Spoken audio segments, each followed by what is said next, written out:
following program is rated TV-MA-LV. It contains strong language, violence, and nudity.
Green Bay.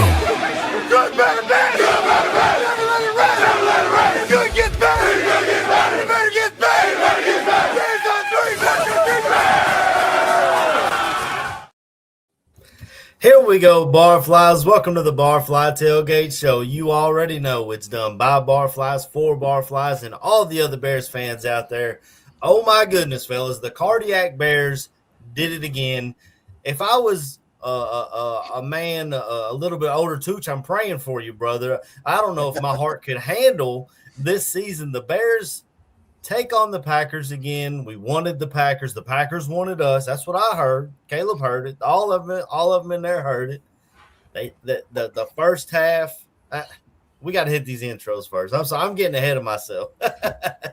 How's everybody doing, Tooch? First and foremost, how was your week, man? How's your heart? Bears. Yeah. Bringing you back to my time. High school for me, Bears 85. That season we beat the Rams 24-0. So it was the last time we met the Bears or the Rams in the playoffs. The Bears met the Rams in the playoffs. So a little bit of nostalgia to start the morning. Winning the Packers, beating the Packers in the playoffs, kind of, that puts a nice little cap on the season if it were to end today, and hopefully it doesn't, because the weather's going to be like our 12th man today. Oh, yeah. You get Stafford out in the elements. Like Mikey says, 40-mile-per-hour winds, wind chill of -8. I think the game time temperature is supposed to be 2 degrees. So definitely I kind of like the under in this game. But, man, we can't have any slow starts. And I think, Bears fans would probably agree that this season, although the Bears have a wonderful record and it's been a fantastic season, that kind of the Bears have played more bad football than good football. It's like they saved the best for the fourth quarter. And a lot of us are probably thinking if we keep it close in the fourth quarter, we'll have a chance to win it with Caleb Williams. Hey, you give Iceman a shot, brother. You give Iceman a shot. NFL record, 7 game-winning drives when they're down in the last 2 minutes. It's crazy. And there's 2 more games where we just came up short. It's just insane. I just feel so confident with my team, man. It feels good to be wearing Bears gear in January. I've not pulled out the Cubbies gear yet, even though they had Cubs convention this last weekend. But KB, how's your week, brother? How you doing, man? Man, you talking about age, brother. I was like, man, I went ahead and just checked myself into the hospital for the rest of the week. I figured if I was going to have a heart attack, I might as well be in the right space for it. You know what I'm saying? That's how I felt. But no, man, it was a great week, man. I I went ahead and got out the house for the game. I watched the game somewhere. Did a little watch party with it. You know what I'm saying? Shout out to the other podcast. But man, it's been hell of a ride, man. I'm not gonna lie, man. I'm a little less optimistic than everybody else right now. A little bit. I don't know, that game last night with the Seattle Seahawks and the 49ers did something to my soul, and I was just like, what are we dealing with? But man, other than that, bro, good. It's been a good week. It's been a really good week. Yeah, we have come into this as it's the NFC West Invitational. At this point, you had two of them play last night, and we play the Rams today, and we get through this. We got to play another one, which, like you said, KB, that Seattle team was dominant last night. They acted like, because I had Niners covering. I was like, "You getting a whole touchdown? Yeah. Give me that." And they took that personal. I don't know. What's up, Neil? How was your week, brother? Man, it was a crazy week, but holy cow, riding high off that win for a few days. Didn't take down the victory flag until I think Wednesday morning. It was an absolutely wild game, man. I mean, just the highs and lows, the ups and downs, the magical roller coaster ride that one was. I watched it, downtown, in my old neighborhood. South Loop, one of them bars, close to Soldier Field, Victory Tap. Great spot if y'all never been. Anybody in the chat who's never been, anybody that's watching the show on demand later today before the game, pre-gaming, that's one of the places to go, man. Great times, volumes up, everybody. I mean, I would assume that every bar in that neighborhood or every bar in Chicago was as lit and ape shit as that bar was that day. Man, it was so much fun. It was. I've not had more fun watching a Bears game at a bar ever in my life.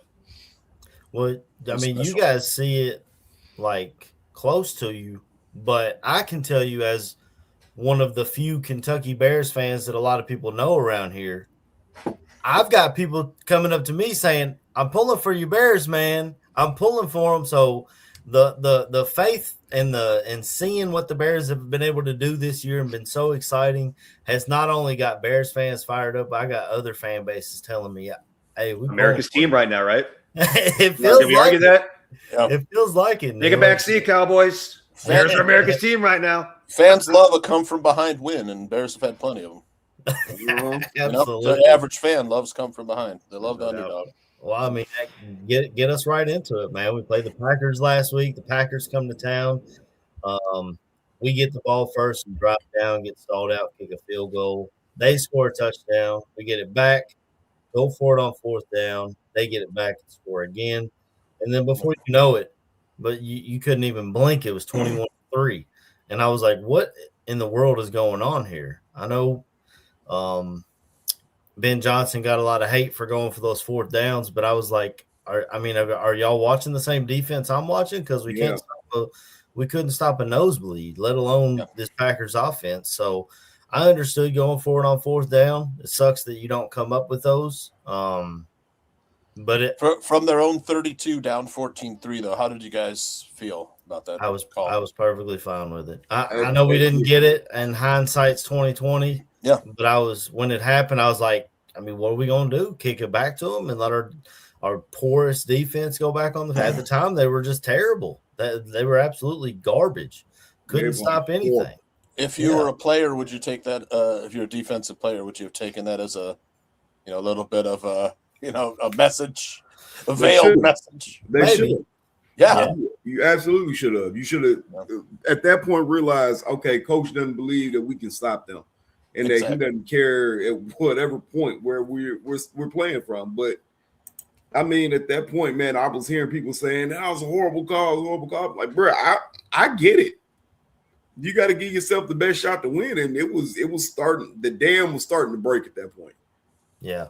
So the whatever message was supposed to be delivered to the defense certainly seemed to have been delivered at halftime. Yeah. Whatever fire got lit under those particular asses seemed to have gotten delivered straight into it at a halftime, because they came out swarming to the ball, being physical, getting after Jordan Love's ass. Yeah. Going for a fourth down there, man, that's tough. I mean, hey, Ben Nuts, I was calling Ben Nutsack. Ben Johnson dropped his nutsack on a couple of those calls there in the first half. Yeah, I mean the coaching manual would say kick it there. I mean they kept showing standard coaching manual. Just if you look by the standard of percentages. Yeah. Once you stick a team deep within their own territory, I mean they have a 85% chance of failing on the drive if they start the drive from inside the 20. I think is what the percentage is. I'm trying to think back like 10, 15 years ago when I saw us posted up on a team room meeting wall. You know what I mean? Like it's, but I mean, and then once you start possession inside, basically close to the other teams, red zone, you have like a juxtaposition. The converse is like 85, 90% chance, of scoring, 95% chance, maybe whatever it is. But, I mean, you're already deep within field goal range. Let's be honest. I mean, you're going to put points on the board out of the way unless your kicker sucks like Greg McManus. Right. Exactly. That's the point I was going to bring up because the kicker left 7 points on the field. A whole can't leave a touchdown on the field. Yeah, a whole touchdown. So but we left points on the board too. When we went for it on that 4th down down there in the red zone and didn't come up with it. I guess the first interception was more of a punt, but it was kind of. I think you're right, Neil. Where they at halftime they made adjustments. Dennis Allen came out with more of a zone scheme and brought some pressure. I mean, he started off the second half bringing 2 corners on a blitz. We already couldn't cover these guys. Who would have thought we'd do a corner blitz right out of halftime? So we brought more pressure. Guys seemed to get home. I don't know if the Packers O-line started to wear down or if we were just scheming it up better, but the D-line started getting home a lot better in the second half than they did in the first half. 4 3-and-outs coming out of halftime is what we made the Packers do. Now the offense still couldn't get it going after that. The offense, they waited literally till the 4th quarter to actually turn it on. I guess we still couldn't score, but the defense stepped up and did their job. If we can get that second half defense today, I've got a lot of faith that we'll be moving on. Now Seattle might be a different animal after what I saw last night. I'm not sure. What they got that out of their system. Well, we got to take it one game at a time, right, fellas? That's what they preach. One game at a time. Worry about the Rams, and then go forward from that. But this Rams team is. I don't want to move on from the Packers just yet. I want everybody to get their thoughts in. But man, this Rams team, they've been a Super Bowl favorite. It feels like for half the season. Everyone's been calling them, even when they lose games, they're like, yeah, they lost to the Panthers, but they're still the best team in the league. We've heard it so many times. Lost to the Falcons, too, I think, right after They absolutely did. I said on my on the 12-ounce Core Route podcast, it's a good thing they weren't in the NFC South.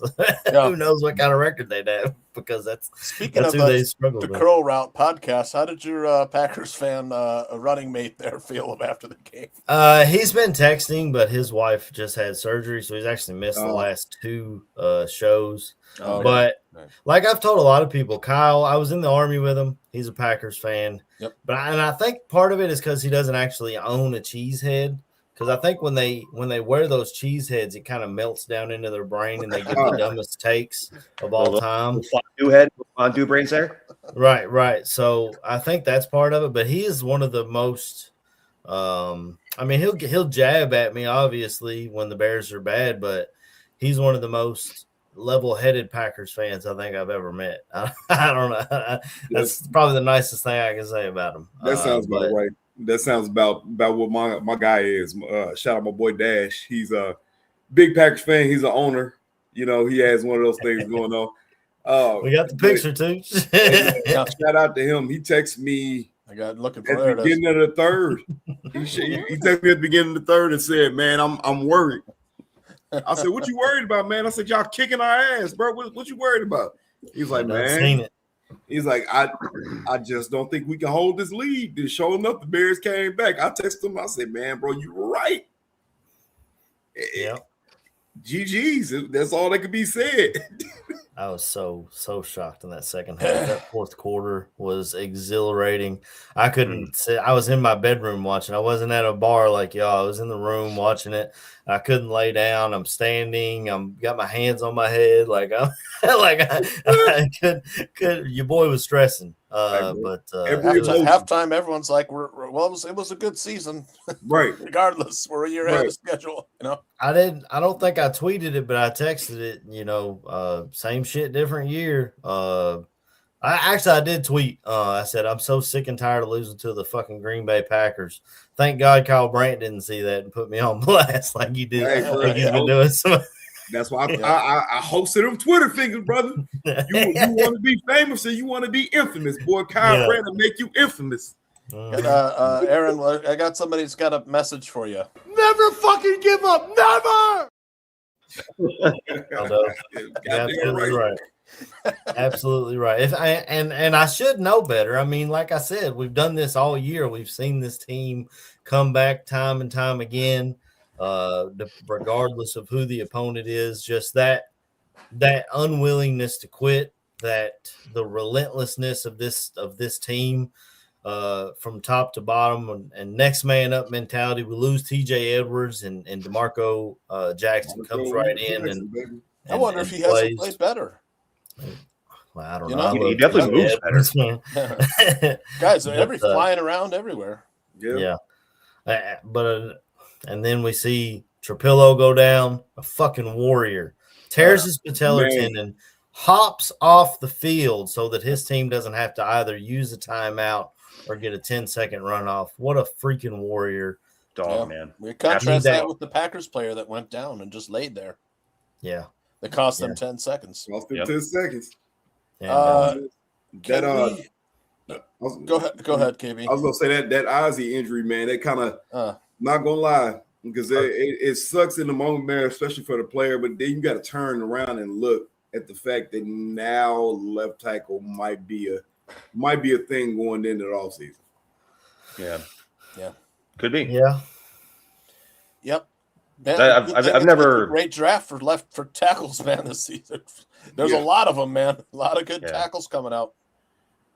I think the biggest thing about that is I've never been on a team, I don't think, where anybody tore their patella, but they say if you listen to all the sports docs and sports trainers, everybody that has something to say about it over there on X, that's like an ACL, maybe even worse. That's a very hard thing to come back from. Yep.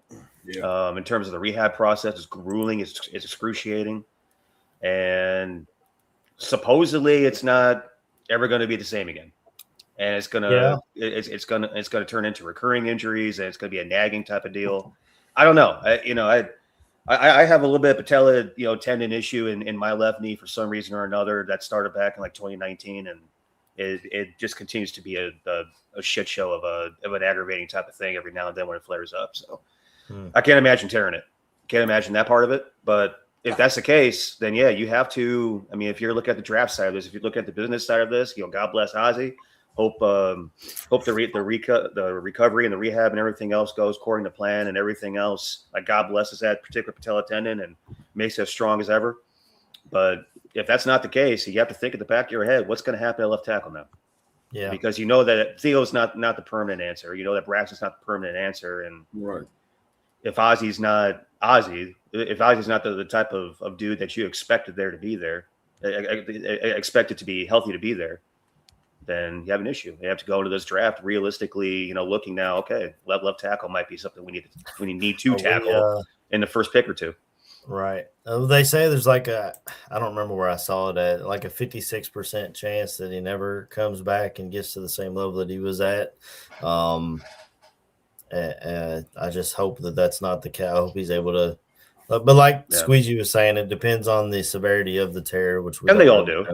Every time you do a tendon, it all depends on the severity of it. Right. So hopefully he can come back. Colombo. But Mark Colombo was promising and had a bad injury, could never really get back. Yeah, Tooch, maybe Proctor's back on our draft board. I've been looking at edge rushers. I'll have to look at LT Overton. He's got the size that Dennis Allen likes out of Alabama, but maybe Caden Proctor's back up on there, or maybe they kind of wait. I mean, there's a couple tackles out of Indiana that might be later in the draft. Who knows? Berlissimo was bringing up where's Karan Amagaji. maybe that's a. He's on IR.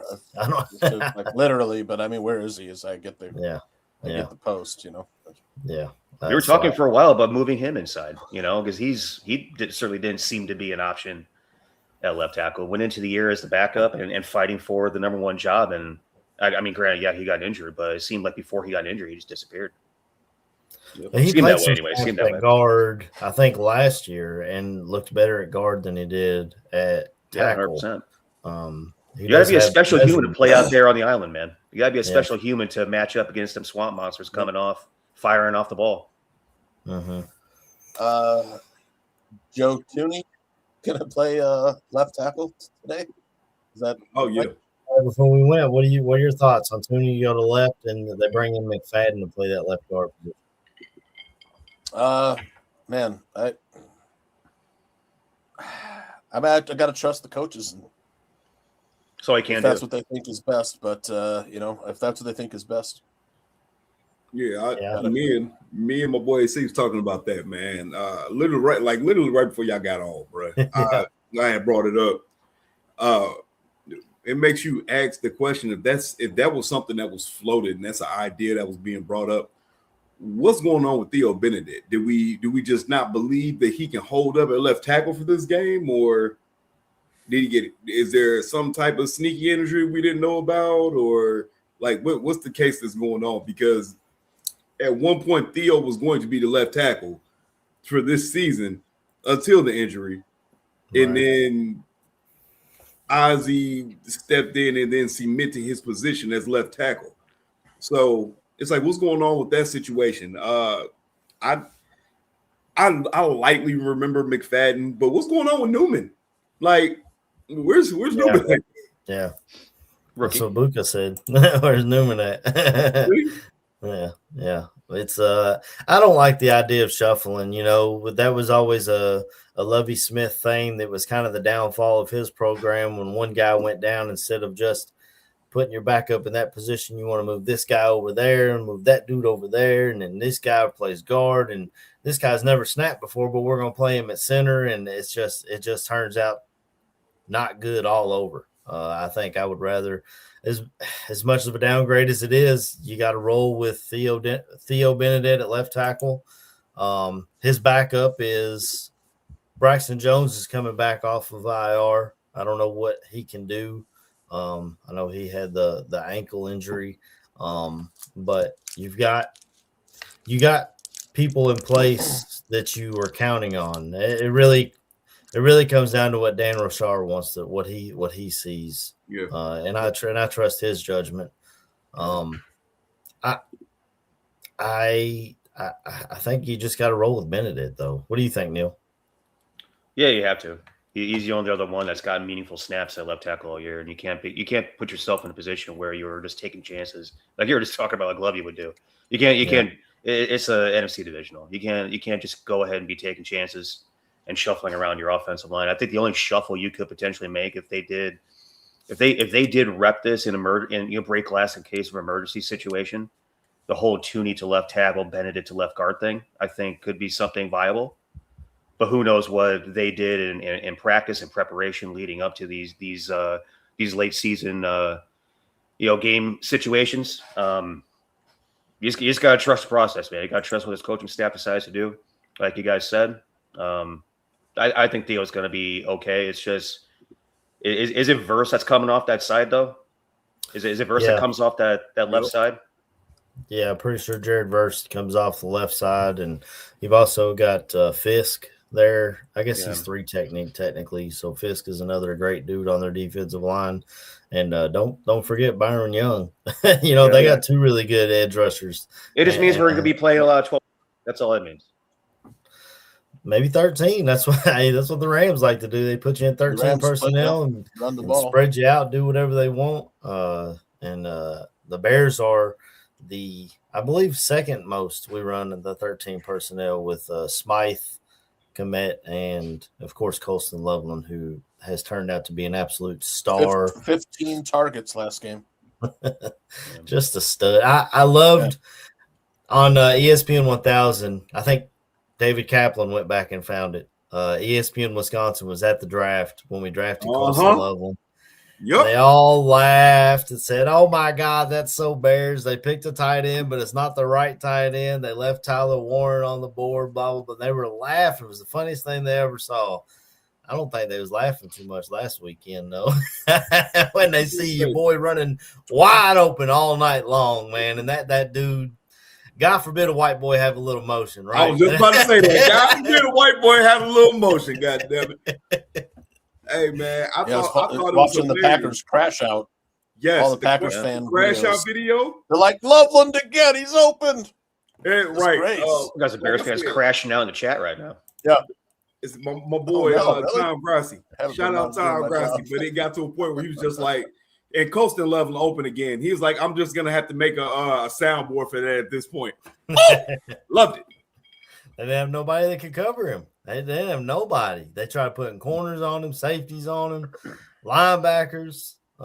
He was just open, man. Yeah. I agree with Barrelissimo here. It's a mistake to issue at two positions to move Tooney versus give extra help at one position versus. And that's what I was saying. You know, you got Benedict, the only other player. Well, I guess besides Braxton Jones, but the only other one that has produced in meaningful snaps at left tackle so far this year.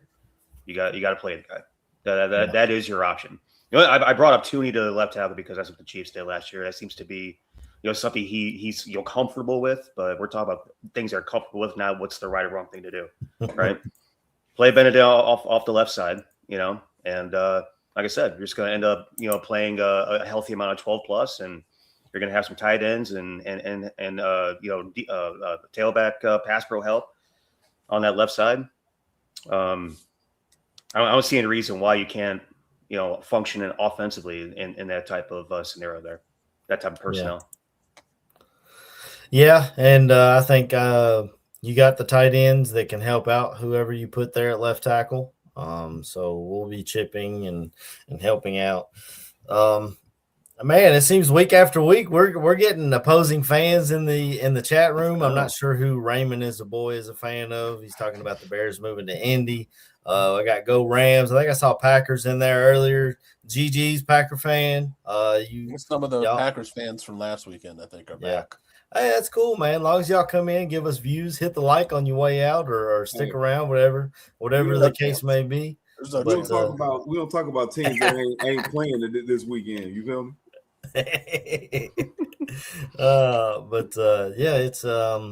It just feels good, man, to watch, to have faith in my team, and I guess I need to just shut up when we're down. Just don't say nothing, AC, because I put my foot in my mouth if I do. I didn't have a clue that we were going to come out like that in the second half. Mikey, good point here. So if y'all watched the game yesterday, the Buffalo Bills and the Denver Broncos, again, it's 2026. We still don't know what a catch is, apparently. I'm still confused about that. Right? But he was Broncos, down after he made the catch. I thought he was down too. I don't know. Like I said, we don't know what a catch is. But Broncos end up winning, kicking a field goal at the end. But Bo Nix apparently broke his ankle at the end of the game, and he's out for the rest of the year. So whoever, Jarrett Stidham. Yeah, Jarrett Stidham is their starter, and it'll be either the Texans or the Patriots, who play the first game today, that'll be going to Denver next week, and they'll be playing Jarrett Stidham, which Jarrett Stidham came from New England, right? So he might know a little bit about that organization, and I mean, it's a different organization now with Vrabel there, I guess. But I think he was on the Eagles and got a ring with the Eagles, didn't he, or no? I could be wrong, but I'm trying to think. They had Tanner McKee, and they had I thought they had Kenny Pickett, right? McKee they did and this Pickett. year, yeah. Oh yeah, they did have Pickett. Last year, the Super Bowl year, was Stidham the backup there, or no? I don't think so. I'm not sure. Buka, I feel bad for Nix. But that goes back to this draft class. They asked Jaden Daniels about it, and he was like, it's a great class. And I've said it since we drafted him. We talked about this in 2021 when we drafted Justin Fields. That was supposed to be the quarterback draft with Trevor Lawrence and Trey Lance, who popped out of nowhere, and Zach Wilson, and we grabbed Justin. And now the only one in that group is still there is Trevor Lawrence. That's really because he finally got a coach. But this draft class, with Caleb Williams going 1 overall, with about, if he wins today, punches his ticket to NFC Championship game. Last year, you had Jaden Daniels go to the NFC Championship game. You got Bo Nix, who should, if he was healthy, go into the AFC Championship game. Yep. Penix and JJ, they're still injured, and we'll see if they can figure it out. Atlanta, they just hired Kevin Stefanski. Oh my God. Maybe he can get something out of Michael Penix. You like that one, KB? That's beautiful. That's absolutely beautiful. But that I oh my God, the Kevin Stefanski. Right, Mike Drake May too. I'm sorry, I forgot to mention Drake May. Yeah, but I've already been looking at shirts with that Jumpman logo on it. Yes. I think Obvious Shirts has one. Doesn't Obvious Shirts have one? It'd be nice to have Drake May versus Caleb Williams Super Bowl. Hey, there's what people talking about 40 years later. Right, First and second overall picks. That would really be something. I guess it's time to talk about it. Give me 18 seconds, fella. As we get to the Green Bay 49, Williams chased, throws, and it's caught at the 30-yard line. Roma Dunze. Let's go back to that previous play on fourth down. Odunze, by the way, came all the way from the right side. Man, I don't know how many quarterbacks make that throw in the league. Maybe just one. One or two. Absurd. One or two. And one of them's not playing this weekend. He plays in Kansas City. I've said it week after week. This quarterback does things that I've never thought possible in a Bears uniform. This man is the man. I could not believe that he was able to make that throw. And don't let it go unnoticed. Roma Dunze hauling that thing in and holding on to it through contact at the end of it, too. Mm-hmm. That freaking 4th and play. 8. We don't win the game if they don't make that Season's play. on the line. I love you go back to what the Packers fans were saying. I love seeing all the one of them, I think it's called the Pack Cast, was like, have you ever noticed that Caleb always goes to his right when he's throwing, and when he goes to the left, he runs? And the other one was like, yeah, because he stinks throwing to his left. And then they show the 4th and 8 play over that. It was just so freaking awesome of a play. I couldn't believe it, man. The ability to put that ball on a dime, both feet off the ground, the type of juice he's able to get behind that ball as well. Yeah. I mean, so many different elite things took place in that one particular, like 2 seconds worth of, gearing up to throw, seeing the opening. It's just you're kind of speechless, watching the play happen in real time. You're still kind of speechless half the time now. Right. Oh man. And that's not the only time he made just an absolutely elite throw in that game. Either with both his feet off the ground. Yeah. Either with both his feet off the ground, or just finding the layered option there, or just throwing dimes across the middle, man. I don't know. Yeah, I've seen quarterbacks before be very comfortable throwing the ball over the middle, but Caleb Williams, just not even completing his second full year in the NFL, seems so absurdly comfortable, so veteran comfortable, taking that ball and tossing it over the middle. Yeah, first year in the offense, second year in the league, second rookie season, essentially. I keep on saying that kind of thing all the time. He's so damn comfortable going over the middle.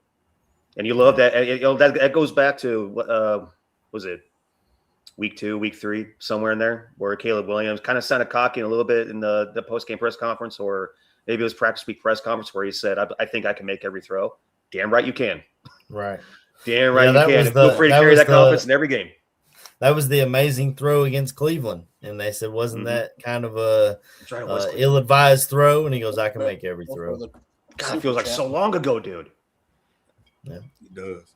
Hey, I don't know about y'all. If y'all have been searching the interwebs during this whole thing, I came across a clip by resident hater Coach JB, where he had on I can't remember what the quarterback's name is. Dude was never a starter in the league.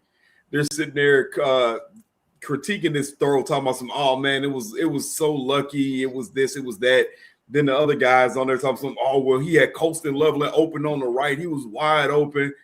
And he went to the left and he was just throwing it up. He was throwing it to DJ Moore. My man, I don't know if you slowed this play down and watched it at all. That play was being thrown, leading. Yeah. Not only was he rolling to his left, throwing it as he's falling, he led Roma Dunze. Yeah. Like, it's crazy. Absolutely crazy. Because we talk about the Packers game that we lost. And we talk about how if he would have probably led Cole Kmet catches that easily, his touchdown, his game. And you see him correcting the mistakes he's made before. Okay, the game's on the line. I'm going to roll to my left. I'm going to throw off balance, both feet in the air. Yeah. And lead Roma Dunze to a point where only he can catch the ball. Bro, it's insane. The play was insane. I did get the wide shot of the play. Colston Loveland was open, but that was after he started scrambling to his left. There's no way he's going to turn around and throw an accurate pass across his body. He had the defender, the Packers defender that almost hits him, starts literally on the outside and twists inside. So how in the world is he supposed to run into that guy and make the throw on the right? Coach JB was biggest hater. Was on Hard Knocks. I lost respect for him when I watched him, quote unquote, coach. And I've lost even more respect for him each and every time I see him with a microphone in his face. Absolutely. His breakdown of Caleb Williams as opposed to other quarterbacks was, this is never going to win a Super Bowl. That was his breakdown. Not a word about his talent, not a word about his accuracy, not a word about his speed or his ability to break tackles and not get sacked. His breakdown of Caleb Williams was he paints his nails. Yep. You tell me that's a professional head coach? That's the dude? No, absolutely not. They give that man air. They give that man airtime because he knows it gets views. That's all it is. That's all it is. It's just rage based, trying to get hits and clicks and everything else. That's an absolute bullshit. If you put that in a professional eval inside of an NFL personnel department on an official scouting report, you fired immediately, laughed out of the damn building. That's absolute clown show, fucking Mickey Mouse type shit. That's why he was the last chance you coach and not a coach at Ole Miss, Mississippi State, Kentucky, somewhere a good actual program. He was, You know what he used to paint on his nails before he colored them? He used to say "fuck Utah" or "fuck ND." That's what he used to say. Yeah. So yeah, it's not pussy ass stuff. It is. This dude is just he's got some shit in his neck. That's all that shit is. Going back to that play though, when the Packers, you said it was the Packers podcasters, talking about how shitty it was, how he missed Loveland, tailing off to the far sideline. Yeah, that they don't understand route concepts. The concept of that play, he was the fourth read in the progression. The first read was covered. That was the underneath route. The second read was the layered route over the middle. The deep route was 3. Colston Loveland was 4. And the way that Caleb placed that ball amidst 4 Green Packers jerseys on right where it needed to be, drop that sumbitch right there in the bucket, put some juice behind it. I mean, that is just special, man. And all these Packers punks that want to say that was a special play because he missed Colston Loveland, or but what about the play he missed earlier in the game, man? You're just being a hating punk. That's all it is, dude. Yeah. That's all that is, because you can't appreciate the special things that the kid does. And also, boom, he's on the rival team too, and he just beat your ass again. Well, we got haters in the chat. F the Bears. Bears are poop. One says, F the Bears and F you. Go Pack, go. Packers on top. We've owned you for basically the whole NFL history. If you actually knew NFL history, bud, not just since Brett Favre was there, you would know that the Chicago Bears blew you out for decades prior to Brett Favre. Absolutely. Brett Favre and Aaron Rodgers gave you guys the lead. But, I mean, you can be mad if you want to. We got a legitimate shot now, a legitimate quarterback, a legitimate coach. And the rivalry's back. Obviously, y'all are in the chat of a Bears podcast. Where's your Packers podcast today? Hey, baby. Hey, I just want to think about this. What team was supposed to be a Super Bowl contender this year? I waited about that. We're not gonna talk about that. Inexplicably. Based on Hey. what? Because they signed Micah Parsons? Hey, Bills fan, like I said, it's 2026. We still don't know what a catch is. I'm still confused about that play. I thought the Bills would win that one, man. I would say shout out to the Bills. That's what I was pulling for, man. Man, that was a tough game. Well, in the 6-pack challenge, I had the Broncos picked -1.5, but I was, indifferent about it. So I was, I still don't understand that play, how it wasn't a catch, but it is what it is. Sucks for the Bills. I wonder. I guess there's no shot they'll get rid of McDermott at this point if he's still taking them that far into the playoffs and stuff. They need to have a good offseason, the Bills. Mm-hmm. They need a legit number one wide receiver. Yes. But you have to look at what help on defense, a little pass rush help. You have to look at what Josh Allen's getting paid and how they're able to work around that. That'll be something we're looking at in a couple of years when Caleb's ready to get paid. How do you build a roster around that? You can't go out and pay the best receiver and pay the best pass rusher and pay the best first linebacker. $1 billion player in the NFL, Caleb. That's according to ChatGPT. That's crazy word. Shout out to Cal Harmon. Shout out to Cal Harmon, right there. Rams fan here, living in Illinois, giving great points. Just what a good game, no hate. That's what shit's all about. I think it will be a hell of a game today. I told KB when we got on here, I am terrified about tonight. I have watched Puka Nacua has been on several of my fantasy teams this year. I am well aware of what that man can do. Matt Stafford can be an MVP. Let's just get into it, fellas. Let's just get into Rams and Bears. Try to put the Packers in the past, which is where they are, sitting at the house.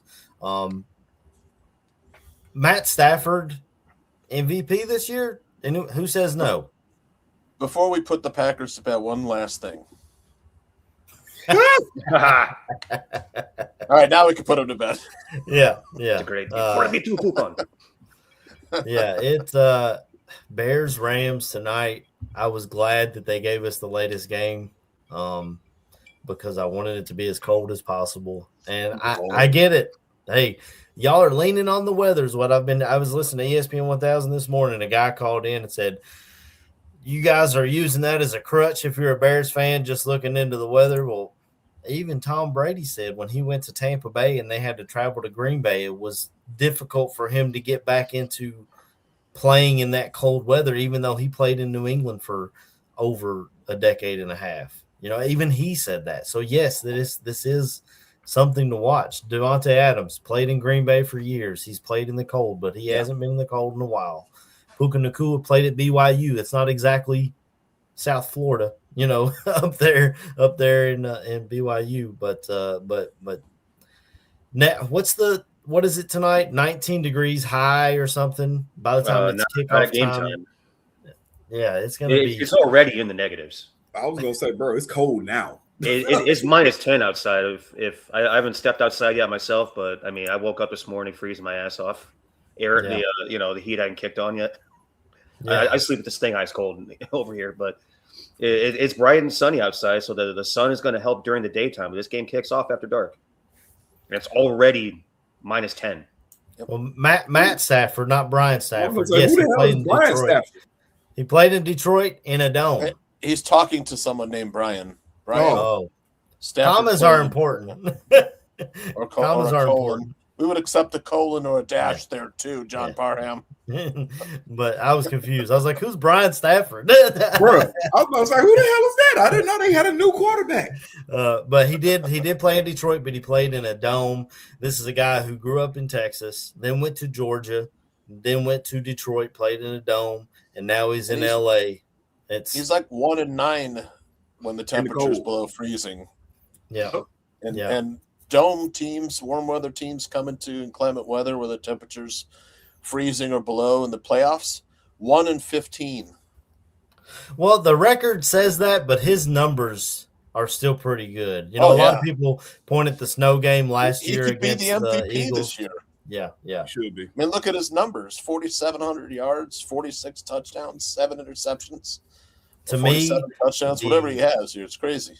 To me, the biggest the biggest thing we have on our side this week: A, the weather; B, the special teams; and C, I think you could take advantage of the Rams secondary if you can hold up as far as pass protection.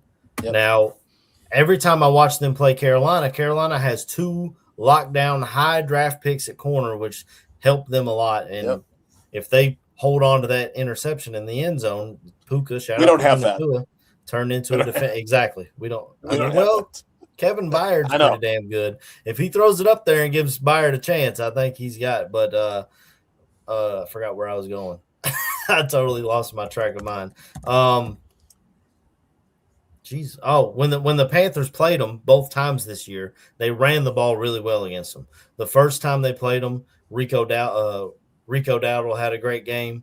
And then last week, Chuba Hubbard had 2 or 3 touchdowns, and they ran the ball really well, controlled the clock. I think Barlissimo put it in the chat. Run the ball, control the clock, keep Stafford on the sideline. That's how you cold win on the bench. Game. But I put think up the game plan too. Put up that game plan. Yeah, you know what I'm talking about. Hell yeah. Yep, you got to get it. I think that's not it. Damn it. Well, no, actually, that is it. Sorry, that'll work. Clip. That'll work. There it is. Boom. That's the game plan. Yes, sir. Line up, and run it through. Run them through.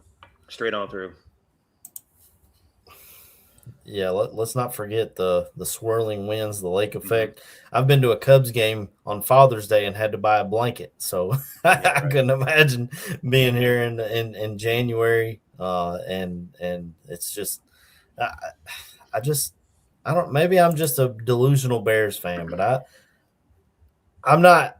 I'm terrified because I know what the Rams are capable of, but I'm also aware of what we're capable of. I mean, like I just said. 7 fourth quarter comes back this year where we win the football game. We were down 21-3 last week. Did you guys see them putting it side by side with the 28-3? Which, oh man, we forgot to bring that up. Oh. They have Joe Tooney and Grady Jarrett, who were both part of that 28-3 game. Yeah. The Patriots beating the Falcons in the Super Bowl. Had them just randomly talk about it during training camp. And then what do you know? You're in a 21-3 game in the playoffs, and they brought it up. They said, you guys can be part of the biggest comeback in Soldier Field history. And they played in that game, both guys. Exactly. And Matt LaFleur was a coach on the Falcons during that game. Oh, yeah. And Shanahan. And, McVay wasn't on that coaching staff in particular. But, it's that's another thing that came out after this, Ben Johnson says, F the Packers, F them. We all feel that way. They kept trying to get him to pull back what he said or take it back, but it's a rivalry game, man. And Courtney Cronin pointed this out at the start of the season after the press conference when he said, I really enjoyed beating Matt LaFleur twice a year. He said, look, I had to fail at this and keep working and get better. I didn't have a last name that got me where I'm at. And if you remember this whole tree, I respect and love the offense of the Shanahans. Mike Shanahan ran a hell of an offense, but he taught that to McVay, to Shanahan, to LaFleur, to Mike McDaniel, who's about to get another job again, maybe in Detroit. God, I hope not. Someone give him a head coaching job. I don't want him in Detroit.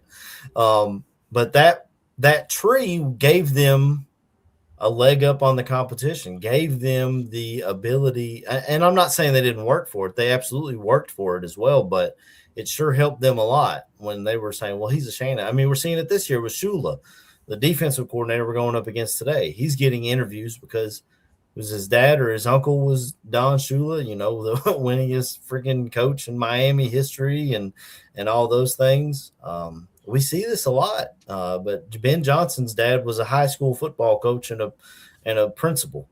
He had to work at this and fail at this and go back to the drawing board and dang near get fired and be a tight ends coach to work his way up the ladder. And I think it's made him an even better. That's why the team has the relentlessness that it does. We saw our head coach go through all this, to get to the top.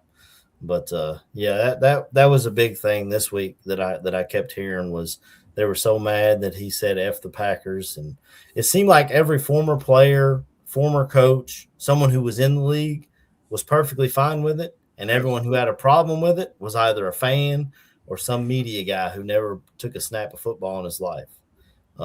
I'm fine with it. I would have been fine with it if the shoe was on the other foot and Matt LaFleur was in the locker room saying F the Bears, F those guys. It's a rivalry, dude. We watched Aaron Rodgers say I own you for years and years. I'm sorry, I'm getting us back off If it's track. Matt Eberflus, he's hanging out with Matt LaFleur. Yeah. I was gonna say it was funny to me how the media brought up the fact that they were worried. They didn't like the fact that he shook his hand the way he did and all this other stuff, but they never brought up the fact that LaFleur did it first. Right. That LaFleur gave him the quick shake with the pat on the back and then ran past him after that first game. Mm-hmm. I think that doesn't get brought up. The fact that the other thing that I've seen it's funny because Ben Johnson feels a little bit like Kendrick Lamar to me right now. You seeing people clicking up now. Sean McVay was asked about the whole situation, and Sean McVay was like, "Oh yeah, we talked about it." Of course, he's talking about it. They got news coming out now that LaFleur is helping McVay with the Bears in preparation. Crazy. So they clicking up to take my man out the game. How to blow a lead. It's Mean Girls Club. It's Mean Girls that you show up to lunch and they say you can't sit with us, Ben Johnson. And he said, all right, I'm going to go over here and have my own table. Me and Dan Campbell going to put people through tables, and y'all got a problem with it now because we punch him back. It's Mean Girls. That's all it is. It's crazy work, bro. Absolute crazy work, man. I never heard Sean McVay speak before this week. He's got like a little boy's voice, man. I was like, I did not expect that voice to come out of him, man. It's like his nuts haven't dropped yet. You never listened to that dude go full Rain Man on a post game or game week press conference? My God, dude. Nope. To his credit, that dude does have a Rain Man. He's a great mind. coach. He's got a beautiful mind. He's a great coach. The kind of stuff he can recall reminds me like when I was a kid and I was able to recall like some random like stat from some obscure game or whatever the case may be. Can't do that now. Way too old, way too much whiskey. But that dude is able to do some amazing things with his brain and be able to recall stuff. That is where he is. Yeah, Tooch, they can say like 3rd and 5 in Tampa Bay, week 3, 2021, and he can rattle off what the play call was, what the formation was, what defense they were running. He's a genius. So don't get me wrong. And I don't want to come on here and make it sound that little like boy voice. Yeah. But I don't want to be labeled as just a hater. Like I said, I respect and love the Shanahan-McVay offensive scheme. But if you're running the NFL like a Mean Girls Club, what are we doing? Like, for real? This is what we're grown men. This is how we're acting. Like, I can understand why Ben Johnson is salty about it. Someone said Mike Tomlin joining the Bears. That's never going to happen. Man, I saw a bunch of rumors out there that he resigned in disgrace because of some sexual dalliance. What? Yeah. I didn't see that. I thought they had a meeting. I don't know. And basically I know they amicably split ways, but Mike Tomlin, the Steelers still own his rights. So if Tomlin were to go coach somewhere, I don't think he's going to do it next year.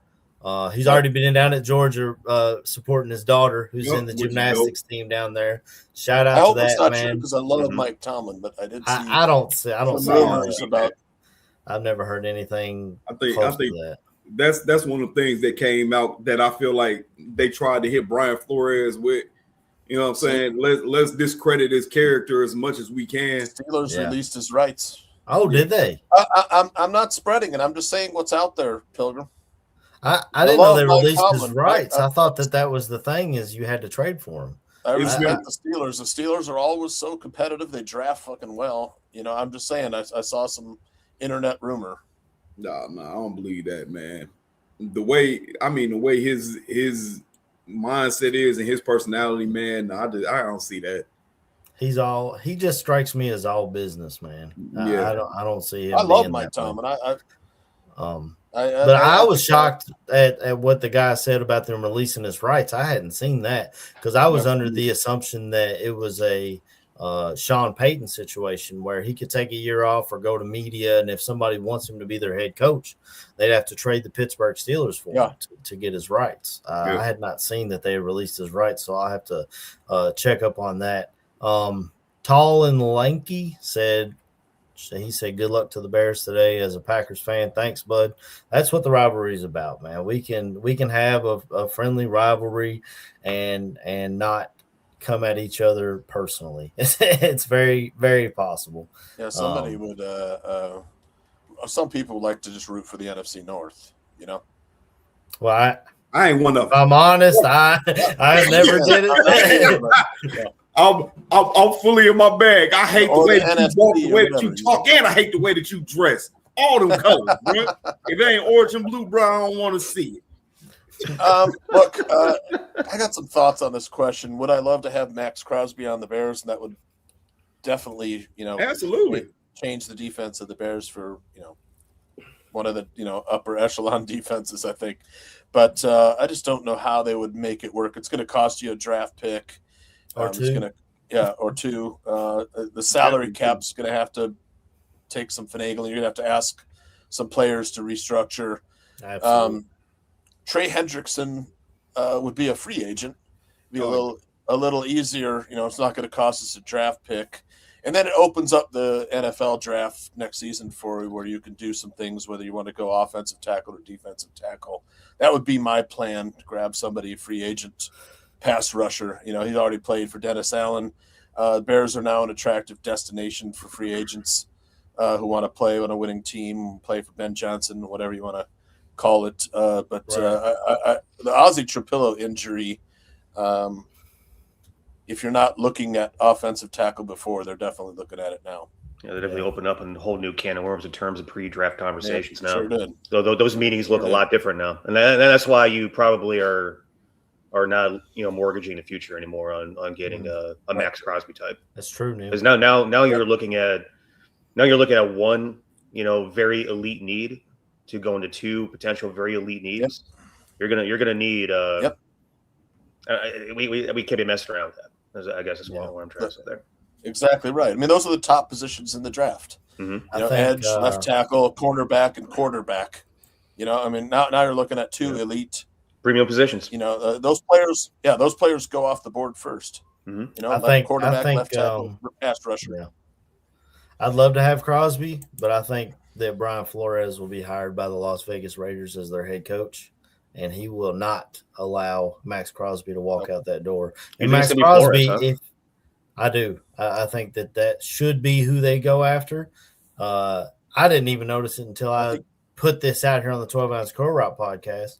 Brian Flores was a defensive coordinator in New England when a certain guy named Tom Brady was the quarterback.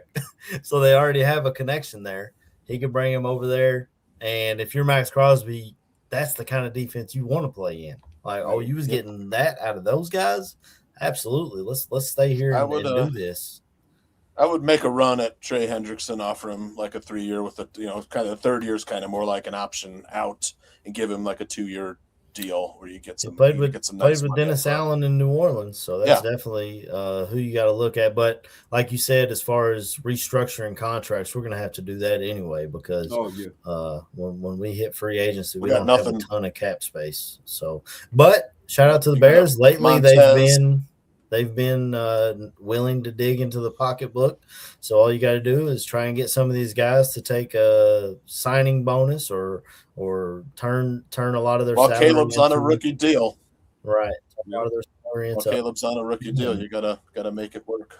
And go out and get somebody. I did see someone else said, I don't want Mac back, which he's a free agent as well this offseason. I know he's 34 or something, but do you guys have any interest in bringing Mac back to Chicago?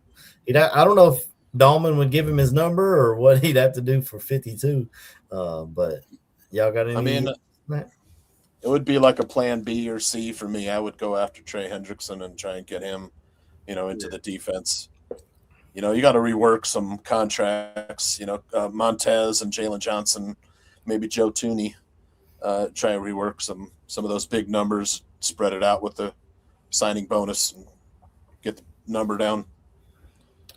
Pilgrim makes a good point here. Josh Simmons had the torn patellar tendon last year in Ohio State, and oh wow, Hugh Evans with I $20. know. That is a super chat right there if I've ever seen one. No matter what happens, it's a good time to be the Bears. Hell yeah, right, Hugh. though.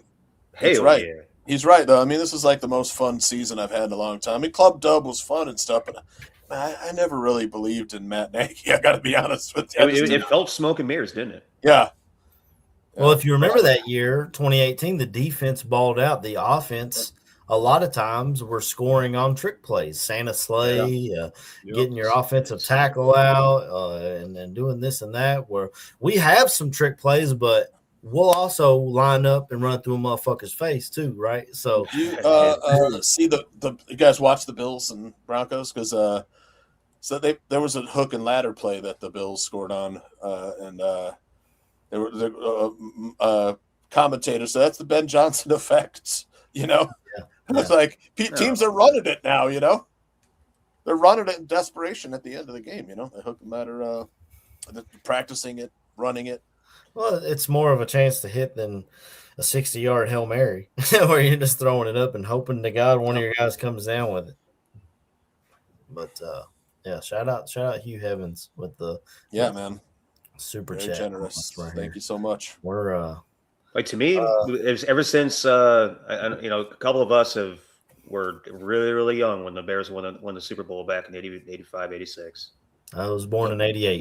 So so you don't remember it? You don't remember it all? I think I was 2, KB. I don't know what age you were. If you were wasn't alive your dad's eye yet, I don't even know. So I think Tooch and I were the only ones alive.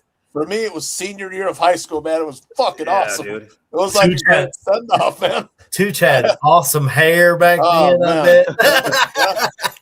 I had the business in the front, party in the back. Haircut, fucking Bears, Bears pictures in my locker on the door, just driving his Camaro to high school. You got to look at the fun times as a Bears fan, man. I think top 3 are probably 06, 2010, and now. Yeah. Yep. 06, definitely. I still put 18 on there because that defense was nasty. I still got the Akeem Hicks jersey in the closet.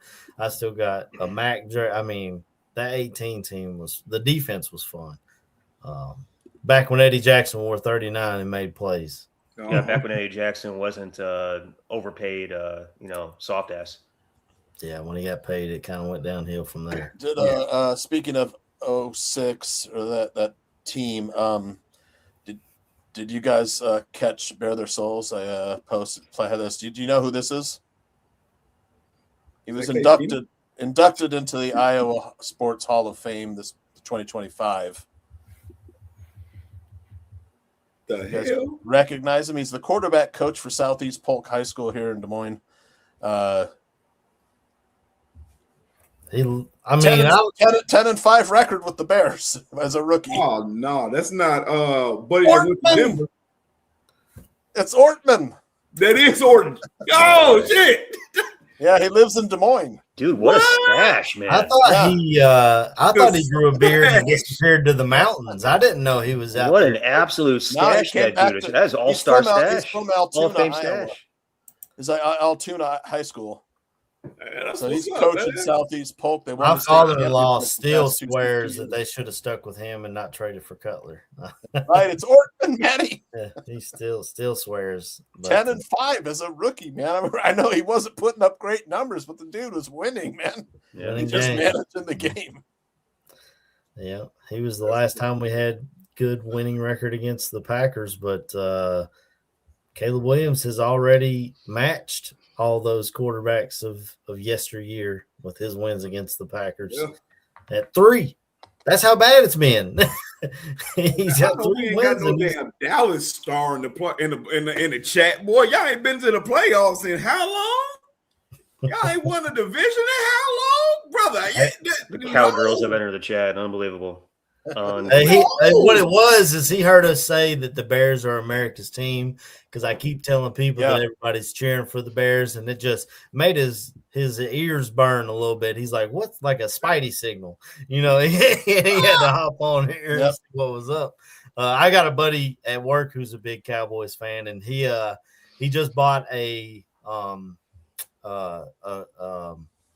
food truck, and it's got a Cowboys wrap on it. So he put that up on his Facebook, and I said, does it still cook, or does it just talk about how good it used to make food? Is Hubman still just kind of butthurt about week 3? I was going to say, bro, a team that we ran off the field can't talk, bro. If they hired hey, that's still stinging for week 3 there, Patrick Hubman. I will give the Cowboys this shout out. If they hadn't tied the Packers, we would have had to play the Lions again. So thank you for letting the Packers. Hubman's probably like, Eberflus let the Bears win that game. How else would we give up a Hail Mary? We got to block him now. Wow. He that butthurt that your team can't have no playoff success, bro. Going with the homophobic slurs. That was right. Classy. That was a little harsh, a little uncalled for. That was really classy. Out of nowhere, you feel me? I'm from Kentucky, and I used to say it, but let's be real. We're adults now. That's not how we talk. I don't know. That's thrown me off completely. We ain't even talking about Bears and Rams. I feel like I keep pulling us off. Tooch, you got some numbers for us today, brother? Yeah, got to run the ball against the Rams. You can get them in the passing game. In the regular season, they gave up 250 yards passing per game. A little better against the run. They 83 yards per game. So we really got our work cut out for. Of course, the Eagles only gave up 76 yards per game until they played the Bears. Right. We ran all over them. We're like 200. I feel like that's got to be the game plan, man. Let's go into the game plan with what we went into Philly with. Let's run the football. Well, that's what you do when the weather is going to be this intense. Benedict, right? I mean, Benedict's a really good run blocker. Absolutely. Road grader. Wasn't he the tackle in the Eagles game, Benedict? Yeah. I can't remember if he was there or if it was Trapillo was in it. No, it was Benedict first. It was Theo, yeah. But I mean, run the ball, set up play action. If we fall behind, it's gonna be awfully tough, man. I mean, but you can. I mean, look. Hell yeah, Hernandez. The what's his name? What's the quarterback on the Panthers? Bryce Young. Bryce Young had 3 touchdowns against the Rams in that first game. The second game, the Rams had to come from behind against the Panthers. Mm-hmm. Mm-hmm. So I mean, I don't consider the Panthers one of the top teams in the NFL. Yeah, they backed into the playoffs, and then the Falcons, man, Bijan Robinson ran all over them, man. Mm-hmm. So I mean, we gotta run the ball today. It's going to be nasty weather. I think the team that runs the ball the best or stops the run the best is going to win. Yeah. I know you said you're looking at the under because of the weather, Tooch. With both of these defenses, I'm kind of looking at the over. I mean, the Bears under actually every playoff game under Coach Ben Johnson, they average 31 points, whether it's Detroit or here. I hope so. I mean, we got 31 last week. And this Rams defense, they're really good up front. But behind that, you got a lot of question marks, especially in the secondary. But I trust total our offense to push. In the playoffs, the Bears are number 1, 445 yards of offense in the playoffs. Hey, Tooch, drop that over under again. That is hold on a second. It's crap. What is it today? Let me get the lines. I thought you just had a chicken screaming in your bedroom out there. 48.5. 48.5.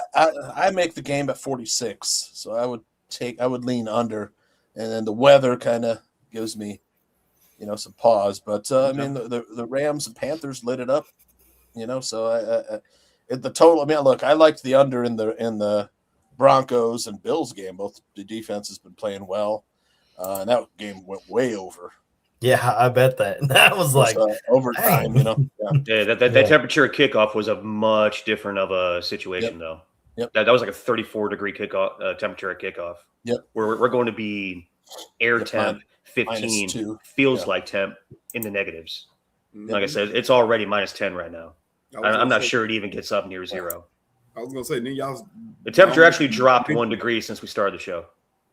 And I don't know if y'all mentioned that wind is gonna be windy tonight. I seen something where they predicted 40-mile wind gusts. Ooh. So That's another advantage, Bears, because for all the crap I gave Cairo Santos, he's made me shut my freaking mouth. He might not be able to hit a 60-yarder, but he's got accuracy, especially in these elements. The LA Rams have already fired one special teams coordinator this year. they had a block kick. This is their second or third kicker. Mevis out of Missouri used to play for the Tigers, the thicker kicker. I think that's a big advantage, especially the way Devin Duvernay's been playing lately. I mean, that goes, we don't talk about it as much because he's not getting into the end zone, but he had like a 40-yard return last week that put us in range late to make the comeback with Devin Hester in the building. That was so freaking awesome. And Kyle Long is going to be there today. There were a couple guys at the game last Urlacher, Hester. Urlacher and Hester. Yeah, they had Urlacher come out with they both had their gold jackets on. That was so awesome. So good to see them boys. Yeah, I told my son it's finally fun to be a Bears fan. We've seen it in the chat. Yes, my son, he doesn't really watch a whole lot of football, but he loves. I don't know if it's just his friends at school or what. He loves Joe Burrow. So I'm like, well, for years I was like, I can't hate on you. What have we given you to cheer for? But this year they're giving us something to cheer for. It's been really fun this year. How old's your kid now there, AC? He's 14. Yeah. Okay. And where he's in marching band, so he's actually watching the football games at school this year.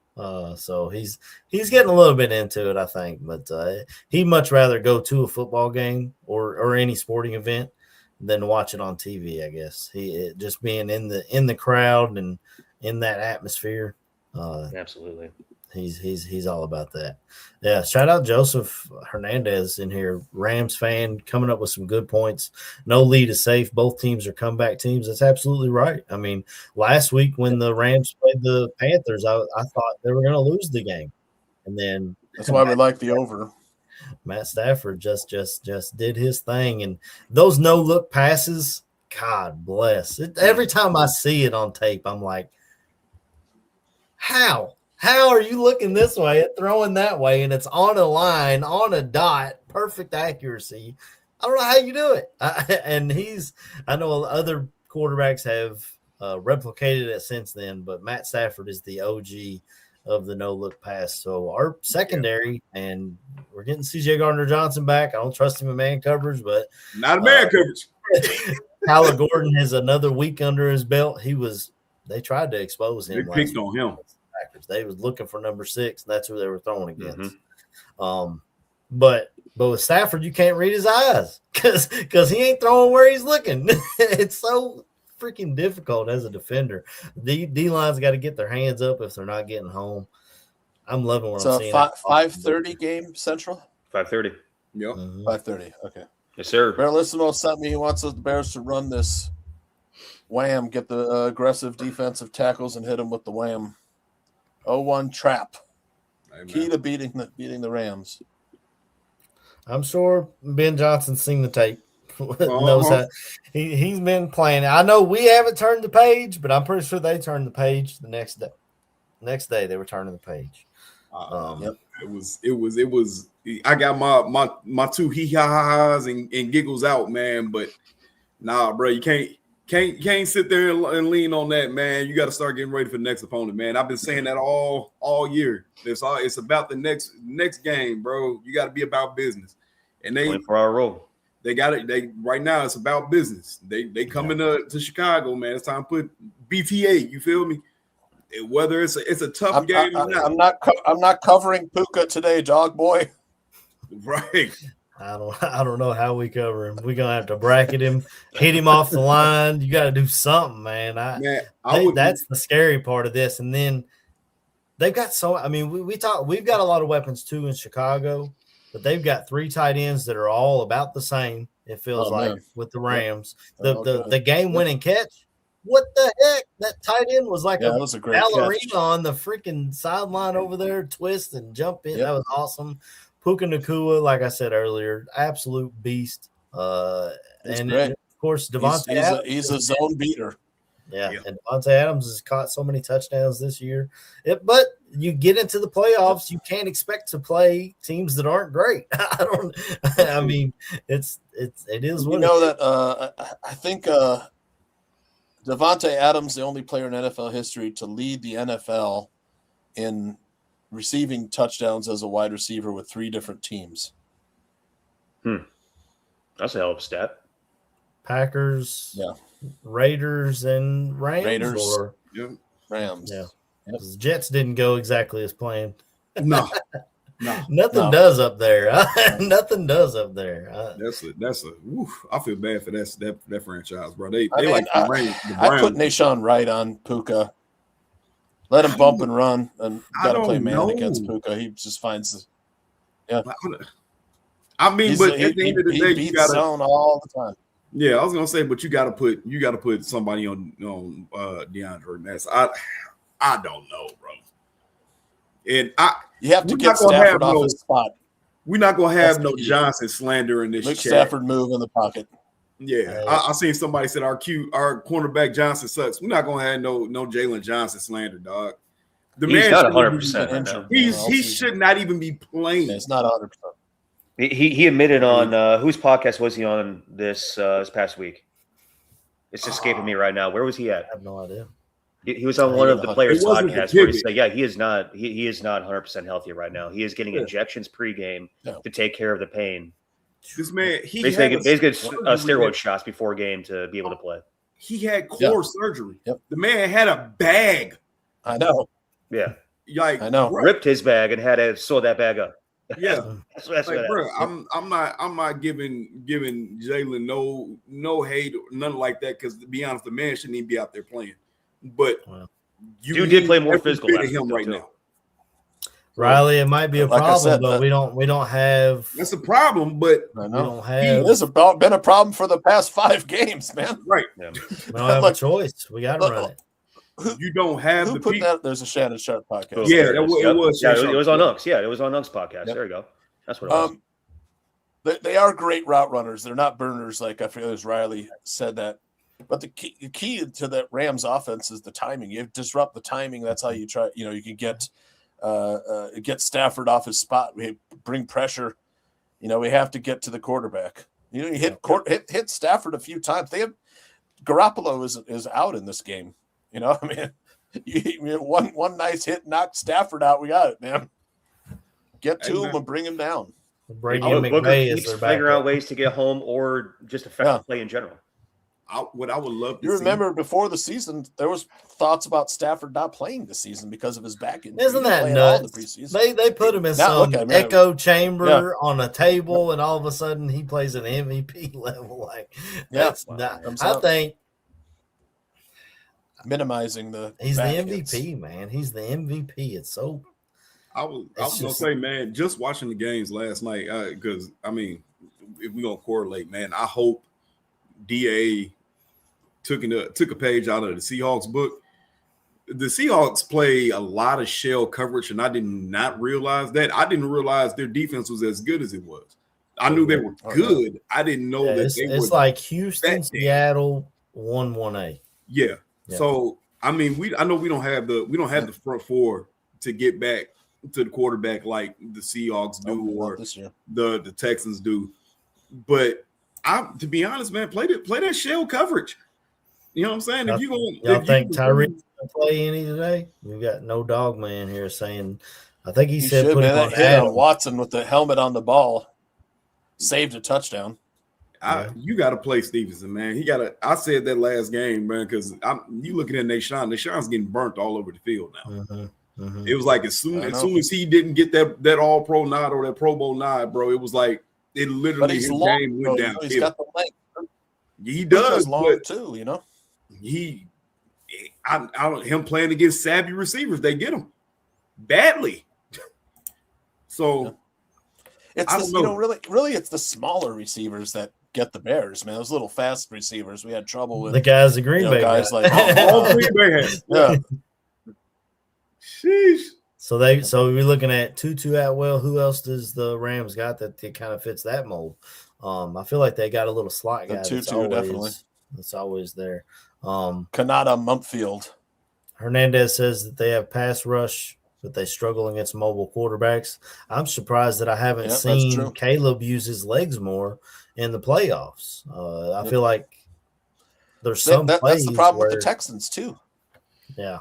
Yeah, they struggle against mobile quarterbacks, so I kind of like Drake May's chances today. I mean, it's gonna be a tough game, that one. I wanted to take Texans to win the AFC Championship at plus 550, and then thinking if they make it to the AFC Championship game, I could hedge against it, and just win, like 200-300, just guaranteed. Put 100 down on plus 550, and then hedge off of that, because I bet the other side. Right. You're guaranteed a win. Raymond Granderson says we're going to take the ball away tonight. That's been the key to our defense. That was the one thing last week, in games where we didn't turn the ball over multiple times. We were 2-6 going into last week, and then last week, so we made it 3-6. And Dan Orlovsky said that they're going to win handily. It didn't happen. We're relatively healthy. I know we lost Ozzie, and that really hurts. Big McLeod is out. But, that's it. Yeah, we're relatively healthy. We lost TJ Edwards and Ozzie Trapillo. Yeah. So, Trapillo's a big loss. Edwards, missed the leadership. He called the defenses, but you don't lose a lot with DeMarco Jackson, I don't think. I was going to say, from an upside point of view, Neil's been saying it all season long. DeMarco Jackson's flying around 15 tackles. Yeah. High motor, high energy guy. He probably moves around the field better than Edwards. And in this game, when you got a bunch of weapons running around, that's the type of guy you want moving around at least. And the kid's going to play his balls off. You don't really lose too much from an effort standpoint. From a leadership standpoint, yes, absolutely. Yep. From a probably a brain standpoint, yes, absolutely. But man, DeMarco, you got to give that kid a lot of credit, man. Yeah. Yeah, played a hell of a season. DeMarco Jackson is what they thought Ruben Hippolyte was going to be. Yeah. Hippolyte may be active today. I don't know. You got Jalen Reeves-Maben and Eamon Ogbongbemiga between the two starters, but behind Tremaine and DeMarco. After that, there's nothing. He may dress, I don't know. That's interesting to see if he does. It's the Rams. They don't really have anybody out either. I know Jimmy Garoppolo, I mentioned already. He didn't practice. He's got a back injury. I'd have to look up who's behind Garoppolo. Oh, Dotson's playing, huh? I know he was. Dotson will be. He was playing. questionable all week. I was going to say him. I think he's still questioned. He carries a questionable designation, but. Poona Ford on here, that's the guy who they're going to lean on to try and stop our run game. So having him back is a big deal for the Rams.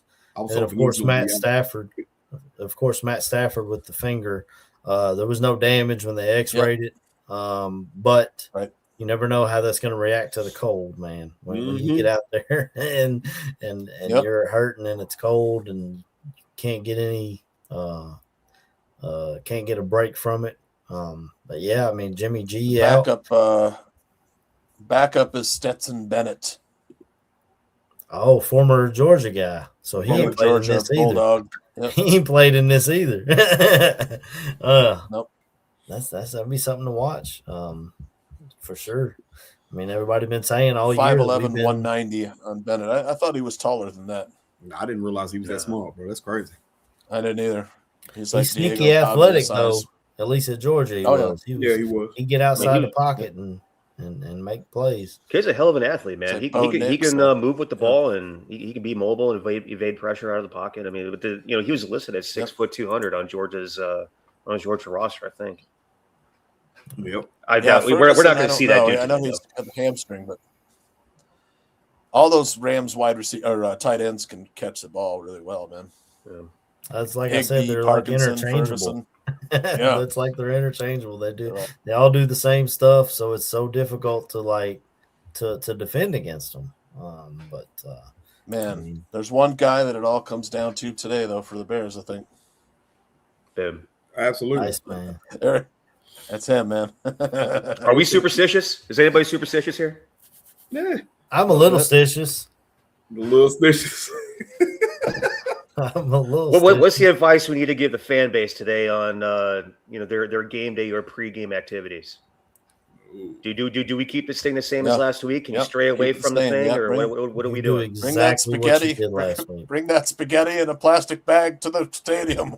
Tooch on ESPN 1000. I don't know how true this is. They said that was Mike Schaefer, former Barfly Tailgate show host. Yeah, it is Schaefer. Mike Schaefer. No shit. Yeah. That was Mike Schaefer bringing the spaghetti. God bless him, man. Nice. That's our guy, That's man. awesome, I meant to reach out to him after I heard that. I just forgot about it until you just said it. But that's great. I reached out to him and I let him know that he was being talked about on ESPN 1000. He said, "How bad were the comments?" Like, dude, I love you. You're a fucking legend, dude. You're a legend. We won the football game. You know, if we'd lost, they'd have said throw that spaghetti out. But he's been doing that all year. During COVID, man, he was our co-host, man. He was our eyes in the skies. Shout out Schaefer. Hell yeah. Shout out Schaefer, man. I totally forgot where I was. Yeah, do everything you did last week. I told you guys the white hoodie, I wore it for a month and a week until we finally lost. Oh, that's facts. And then last week, Big C. Last week we were losing at halftime. I had this jersey on because I was like, I'm rocking Caleb today. At halftime, I put on the Walter Payton jersey. So guess what I'm wearing tonight? Ain't no question. Walter Payton going on me tonight. I'm not superstitious. Help I'm a us little block stitious. a field goal. Gonna help us block a field goal tonight. Hey man, you know what I'm saying? I might throw the wrong jersey on. You know what I'm Hey, saying? look at you. Get the Doomsday out tonight. My boy might go off if he play. You feel me? Do y'all think he'll need surgery this offseason? He's been dealing with his foot all week, all year, in and out of the lineup. Yeah, it's only stress fresher though, so all he needs is just a little bit of rest. Give him about a month or two of rest, which is what you're going to have. You're going to have a little bit of vacation time before we get back into workouts. Yeah, I wouldn't be surprised to see him in a boot for about a month. Yeah. Some report coming out, oh God, he's in a boot. Yeah, because he probably had a little work done and he's resting. Yeah. Stress fractures are a bitch, man, especially when they're in one of them outside metatarsals. Mm-hmm. I had one of my left hand. It's not fun. Oof, buddy. But you didn't have to hit a cut off that left hand, KB. Yeah, right. You got a cut and hit the curl and I don't know. It's out here throwing hitting him with that left. You feel me? I don't know. Y'all got anything? What else you got for us, Tooch? Anything else? We got more Rams fans. A Bay Area hooligan in here said, "Go Rams, beat the Bears." Hey, like I said, it's gonna be tough on both sides. Absolutely. I just you can't expect to be in the divisional round of the playoffs and not play a good team. You can't expect it. I didn't expect what I saw out of the Seahawks and 49ers last night. I expected a close game. I expect another close game in this early game. Quick questions. Absolutely. How do we know if the refs are Who's the crew against us? #Buffalo. Hey, I will say this: the Bills are. Everyone wants to talk about the Chiefs having the refs have their back. The last two rules changes have come from the Bills: the overtime rule, and then the first down. Where they showed through the thing, that was Bills. But Lutz, we talked about, is it Lutz or Lutz? I'm not sure. We talked about it earlier. It's 2026, and how do we still not know what a catch is, man? That's hard, right? If I was in your shoes, I would be so heartbroken today. But I mean, shout out to Josh Allen, because y'all could have just mailed it in at the end there and not took it to overtime. They fought back, took it to overtime, and then again, that's going to be what they're going to be talking about this offseason is whether it was a catch or a pick or how they figure all that out. And to me, he got the ball, he landed on his back. He's down by contact. Yeah. Yep. And the other guy comes up with it. It's irrelevant in my eyes. It should either be a catch or it's an incomplete pass. Those are the He was down. He was down, and then the other guy took the ball away. But if you're rolling around on the ground, the other guy and the defensive guy shows up with the ball, then we are clearly on the ground. That is down by contact by nature. Exactly. And it was Gene Steratore in the booth, right? Yep. That was questioning whether he had complete control of the ball. Like, Gene, come on, dude. You're one of the best that's ever been. Yep. Didn't they officiating the Hall of Fame? I hate officials, and I think you are awesome. Yep. And he's over there talking about we're not sure if he had complete control. How the hell, if it's tucked away before he hits the ground, is that not complete control of the ball? Took 2 steps and goes to the ground.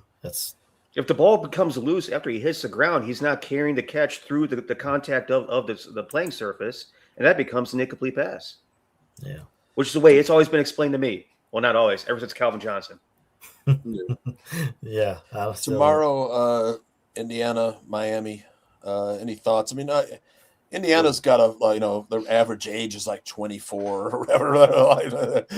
All of their starters, Miami's a younger team, and man, I like Kurt Signetti over Cristobal. I think I've learned now 8.5's a lot of points, but I would not bet against Indiana. They're just rolling, firing on all cylinders. And I love that Miami defensive front, man. That's a tough defense. What are any thoughts for tomorrow night's game, college football championship? The Miami defensive front is going to be the only thing that's going to keep this thing close. Yep. If they can make Heisman Mendoza, who has looked like an absolute machine over the past few games, feel just a little bit of pressure, get a little bit uncomfortable, knock him off his game just some sort of minute percentage to make him make a mistake, it could be a different deal. But that team has been steamrolling folks. Yep. And dude, it has been wild to watch. I got my dad the Rose Bowl champ shirt. Hell yeah. Everything won a couple weeks ago. That showed up yesterday, so he's now got some fresh new game day gear for tomorrow. That's what's up, man. Hell yeah. Yeah, he's amped up. So yeah. I have to work overnight after that game tomorrow night. I'll be working on the magazine. If the Hoosiers win. I gotta say, KBL, let you talk, and then I'll talk because I got a few things. I was gonna say, man, I don't know how you beat Indiana right now. I don't. Even if that D line plays phenomenal, I still don't know, bro. They seem like the team of destiny. Like, I know we talk about that with the Bears, with the comebacks and all that. Then it's been thrown out a lot, but Indiana just they're a well-oiled machine, and it don't matter who's in the way. They've shown it all year. It's Ohio State. They're running through Ohio State. They're running through Alabama. They destroyed Oregon. Like I said, Signetti got all the payback for JMU getting destroyed by Oregon. Signetti took that personal. Because I was just like, bro, it's points where he could take his foot off the gas, bro. And he was just like, no, I already drove this car through 3 walls. I'm going to keep driving. Yep. So I don't know, man, because like I said, the team is – you see average age of 24, so it's a lot of veteran leadership on that team, man. And those running backs, it's weird because it's kind of like watching 2 Kyle Monungas play. Yeah. So I was like, bro, I absolutely love the way Indiana runs the ball, and I just think that they're just good at everything. What do they do, Tooch? Run the ball, man. Run the ball. Run through an MFer's face. Hey, man, it pops up. It's right here. Yep. Where is it? God damn it. Here's trying to grab it. There you go. There it is, baby. Boom. Sean Higgs, my partner on Weekend Sports Betting Tips, made the point that the veteran team in Indiana, they stay cool in pressure situations. The younger Miami team, could lead to some kind. And Cristobal, so he's a Miami fan, but he doesn't like Cristobal, right? Because I was watching Friday night. Yep. He said the mistake, with the younger players, that's going to be the difference in the game. The mistakes that the younger players will make against the Indiana veterans. Well, I got a lot of thoughts on this one. First and foremost, just when we thought Nick Saban retired and rode off into the sunset, here comes the next Nick Saban. Curt Cignetti looks exactly like Nick Saban, standing on the sideline, up 32 points, and looks pissed off, absolutely mad on the sideline. And they're dominant. They run the football well. They play great defense. They just if you make a mistake, it's over. Like, I got Will Stein coming to Kentucky. I am excited as hell to have him coming. He has been killing the recruiting trail and the transfer portal, getting talent here to Kentucky. But right out the gate, when they threw that pick six, I said, that's ball game. Because Indiana, the way they've been playing this year, if you make one mistake, it's over. It's absolutely over. They are perfect. It's like watching Remember the Titans. You will be perfect in every sense of the word, from the O-line to the quarterback to the running game to the D. Everybody's perfect and technically sound, and that goes back to great coaching. However, this spread, what is it, 8.5 now, Tooch? This is the best. This is the best defense that Indiana has played since playing Ohio State in the Big Ten championship. Yep. That game finished 10-3. Yeah. So 13-10. Yep. Yeah, that's what I meant. 13-10. Yep. So I feel like as much as I love everything Indiana does, Miami has the home field advantage.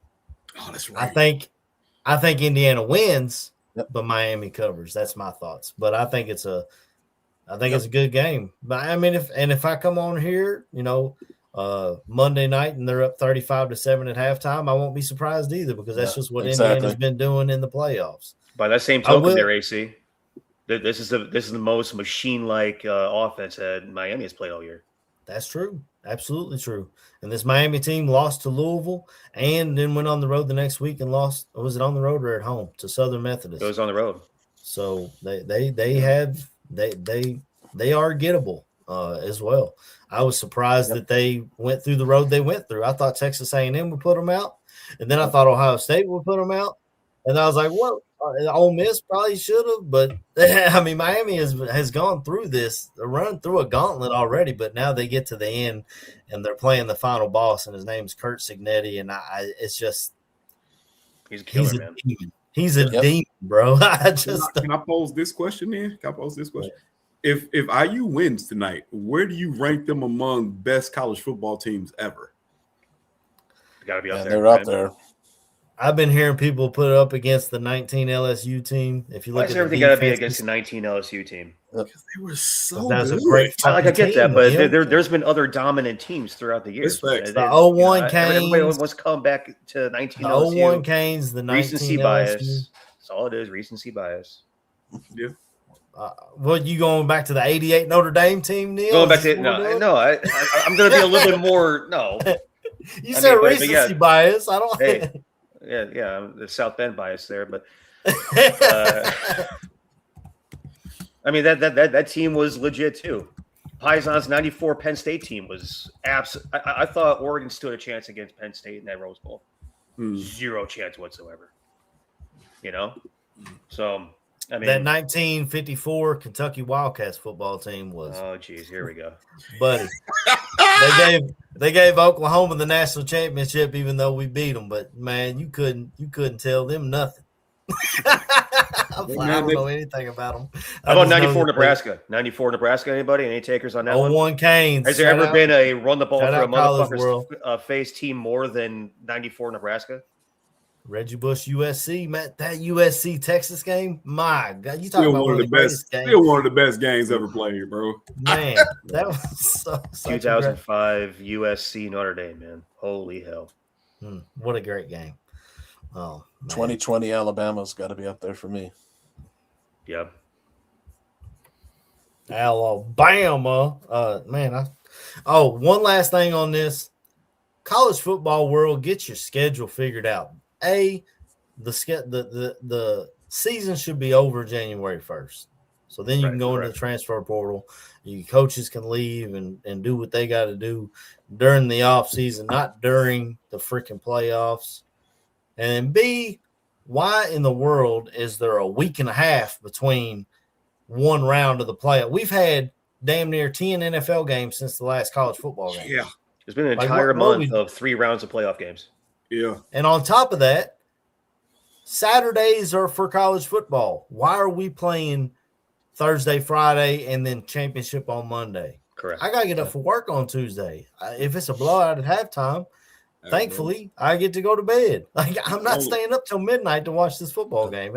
And it's just, bro, not only that, but you got to look at the fact that once this game gets played, you got championship games being played for the NFL literally this week. Like, there would be no time to celebrate this national champion at all. No, it's going right into football, bro. And it's absolutely not. Well, they're going to be talking about Monday on Wake Up Barstool. They're going to be talking about the thing with the Bills, the catch or not the catch. Yeah. They're going to be talking about Caleb Williams' amazing comeback to win this game tonight. And they're going to be talking about, is Drake, Portnoy's going to be on there. So they're going to be talking about, is Drake May as good as Tom Brady? Hopefully that'll be what they open with on Monday. Well, I mean, we got to close this thing out, though. It's almost noon here. So, I'll start off with well, Tooch, you want to start or you want me to start with Neil? I'm going to finish out either way. Go ahead, start with Neil. Okay, I'll go down to Neil, around to KB, Tooch, and me. We always finish the show out like this. If this is your first time here, obviously you're always welcome back. Hit the like, comment, and all those things. But we always hit a score prediction, a bowl prediction, your MVB, most valuable bear, and hit your shout-outs. We'll close this thing out. Go ahead, Neil. Hell yeah. I think the score is going to cuddle up and little spoon right up against that total there. I think it's going to be 24-23 Bears win. Got to go with the Bears. I cannot I've not gone with another team winning against the Bears all year, I don't think. It's just team. It's a team of destiny, man. Mm-hmm. It really is. You got to go with it until it proves you wrong. Until it smacks you in the mouth, you got to go with it. So 24-23 Bears, another tight one. Hopefully not another cardiac carnivora comeback type situation. Hopefully we'll just go ahead and have a nice little comfy lead in the fourth quarter and they score some garbage towards the end there. I think Matt Stafford's throwing hand is going to be an issue. I don't know if you guys ever tried to grip a football in a bare hand when it's minus 10, minus 15, minus 20 degrees outside, but it's not fun. As tough as it is to do, try having a fat finger and put some pressure on a little bit of a stress fracture or whatever it is that he has in the hand. No, not a good time. Not a good time at all. Speaking of guys getting shot up before the game pregame, I would assume that Matt Stafford's going to be feeling pretty numb throughout the entirety of this game. I think it's going to lead to a couple turnovers. I think I think that the Bears could be bold prediction 3+ turnovers today. Ooh. That's going to help them win the game. That. Most valuable Bear is going to be Cole Kmet or whoever the hell it is that's going to be attached to the line to try and chip off the left side. Okay. Because if we can keep Rams off of Caleb's ass, Caleb's going to be able to cook and play action, but we're going to run that ball through a motherfucker's face. Let's go ahead and be honest about what we're trying to do today. We're going to run the ball through a motherfucker's face. So what we're going to do. That's how we're going to win. Kyle Monangai and Swift and Mighty are going to get well over 200 yards rushing today because that's what we're going to do. So that's kind of where I'm at on it. I think it's very simple. Hey, when we're in the red zone, let's score some touchdowns. When we get the ball deep in their territory, let's go ahead and score some touchdowns. Hey, College World gave me an idea. Do you want to give a score prediction for Miami, Indiana as well while we're here? Miami, Indiana, fuck yeah, dude. Miami, Indiana, let's see. It's going to be probably a 5-score game at halftime. So Indiana 900, Miami Hurricanes negative 3. Duh, Hoosiers. No, we are doing a Hoosiers type of day tomorrow. That's what we're gonna do, boys. Oh, yeah. Hoosiers 5 million. That's my score prediction there. Shout out to this chat today, man. Some of y'all got a little bit ornery, and we had to block a couple people, and that sucks. Hoping that never ends up being the case. Well, let's keep this thing. Let's keep this thing quality at all times, boys and girls. Let's not disparage people or disparage people. Persuasions or whatever the case may be. Let's keep this thing about ball. All right. I do appreciate some shit talk here and there, but there's been a lot of disrespectful like shit this said one. inside this thing today. Not cool. All right. But hey, all y'all that bring it every single damn week, love the hell out of y'all. And speaking of love the hell out of y'all, all three of you guys up on the screen right now, love the hell out of y'all, man. And also Aldo, I know he's kicking around watching this thing somewhere. Appreciate y'all boys having me on every week. It really is the best damn game day pregame show on planet Earth, and I love every single week that we're doing this. And she does as well. Absolutely, she does, baby. She does. She certainly does. Man, shout out to Hoosiers. Shout out to all of our families. Shout out to everybody that is around us on a daily basis and supports us, that pushes us forward, that keeps all of our minds right, that gives us encouragement, all those different types of things. Federico got a point here. That's what I brought up. Puna Ford scares me. Both Punas. No, Puna and Puka. They scare me. It may. And you know what? If it does, that's going to be the way you guys are going to win. That's going to be the way that these Rams are going to win if they completely, disrupt everything we're doing offensively with the defensive line. So that's why part of my MVP is helping that defensive line keep Caleb's shirt clean. Yeah. Keep Caleb's shirt clean. That's what we're trying to do. But absolutely. It's going to be cold. It's going to be blustery. It's going to be intense. Like I said last week, everybody out there today, make that game day atmosphere absolutely as raucous as possible. Hell yeah. Get properly lubricated. Match what we did last week. Properly lubricated up. I know I will be. I'm already on the way. Shout out to a very high quality Polish brew. Right. We got a little Polish brew going right now. I will be at Victory Tap tonight because we got to keep up with superstitions. Yep. Absolutely. That's where I watched the game last week. That's where I'm going tonight. If anybody else in town wants to show up and, pat me on the back or high five, whatever the case may be, get a little bit rowdy, that's where we'll be. But shout out to everybody, man. Let's bear the hell down on this whole thing. Hell yeah. Go ahead, KB. Hey man, first of all, man, I'm keeping this close to, I'll say 24-27 Bears, last second heroics from Cairo Santos in the game winner. Like I said, man, this game scares me, but at this point it should. You're in a divisional round, you're going against a team who most likely has an MVP playing a quarterback. I mean, you're in a position, I mean, honestly, we didn't think we would ever be in this year. So I feel like it's going to be a hell of a game, but like my boy Neil said, bro, I can't pick against this team. There's just no way at this point. I don't care how good the Rams seem to be. The Rams lost games this year too, last I checked. So that's why it's not in LA. It's you know what I'm saying? Exactly. So them coming to Chicago playing in this weather, I trust our run game a little bit more than I trust theirs. And that says a lot because our defense is but if that defense comes out from that second half against that Packers team, that defense was a hell of a defense. Now, we just need that for 4 quarters, just like we need all 4 quarters of whatever Caleb can give us. My bold prediction was going to go along with Neil's. I was going to say I felt like Caleb was going to outplay Matt Stafford in all facets today. And that means not turning the ball over, you know what I'm saying, just overall looking like the better quarterback. And when I say that, going with more of a passing of the torch type deal, because this could be, you know what I'm saying, you could be looking at this being Matt Stafford's last run. You know what I'm saying? You're starting to get up there in age.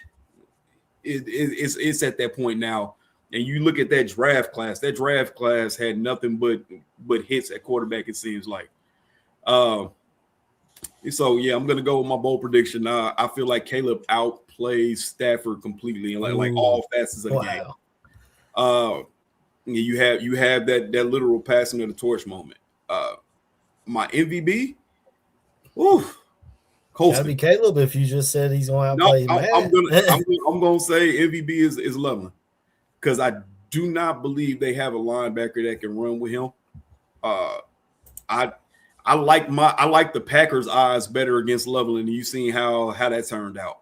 I feel like he's going to be the chess piece that we need for Caleb to outplay Stafford. You feel me? That's what Ben Johnson thought when he said, "Go get me this dude."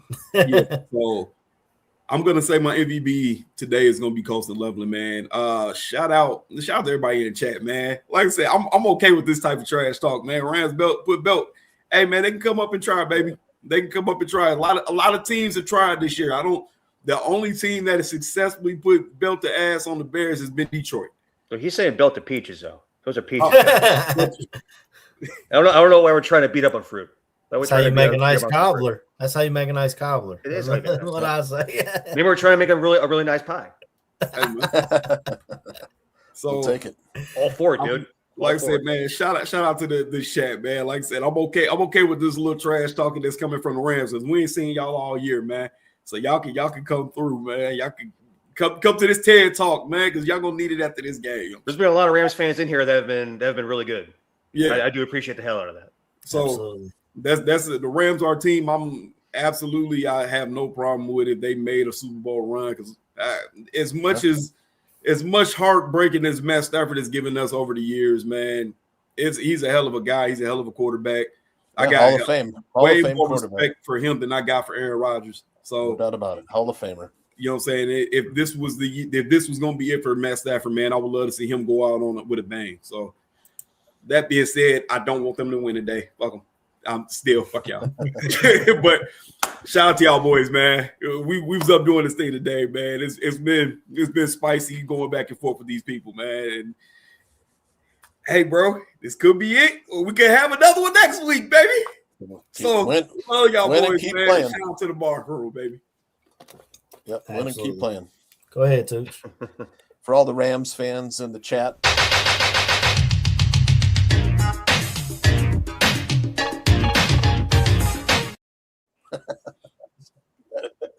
You go ahead, shuffle it all down, baby. You look, man, dude, kills me. The X factor in this game is definitely the weather. You know, whichever team responds better to it. If it's windy, is that passing game going to be affected? Is it going to, take away a deep ball? Whoever doesn't want to stick their nose in there in the run game, with the minus 15-degree weather, it will have a lot of effect in this game. I think nobody likes to play in weather like this. So I remember that game. Michael Vick came here against Urlacher and the Bears and stuff. He didn't want to be out there whatsoever, man. Urlacher and the Bears, put down the Falcons that day. But look, November 7th of the past year, the Rams made a switch at kicker. They got rid of Joshua Carty and brought up a rookie, Harrison Mevis. Who knows how that kid reacts in the Soldier Field, swirling winds, high pressure situation. I definitely like our advantage at kicker, and that could be a difference in this game. Cairo Santos has been really good, and so he doesn't have the long distance leg. But man, that one game where he played the hook was the second Packers game. He played the winds at Soldier Field perfectly. Yep.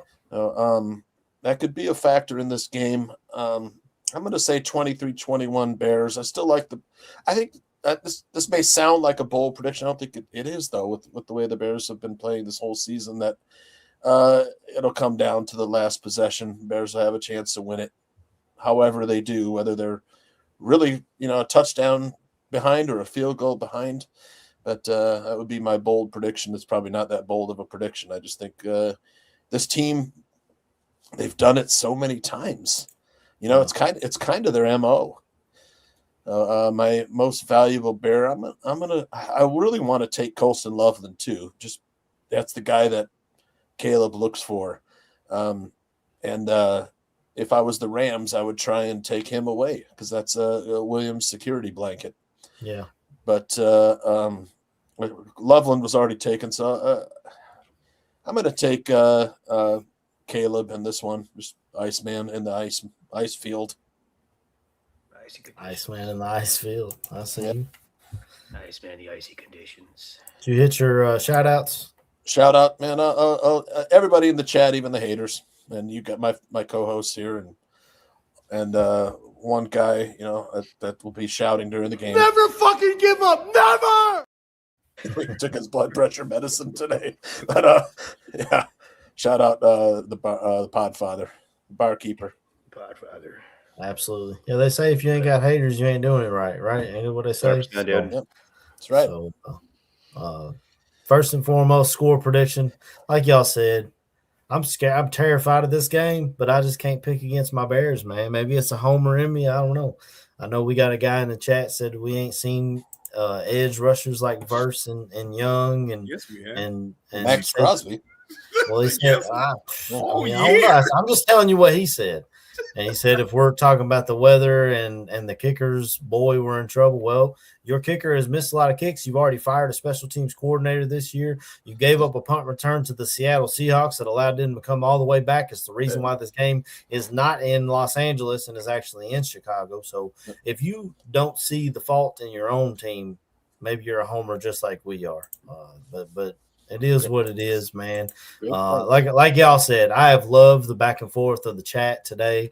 Rams fans in there, Packers fans in there, Seahawks fans in there cheering for our Bears. Like I said, this is fun to finally have legitimate football in Chicago this time of year. I put this in here too, for us.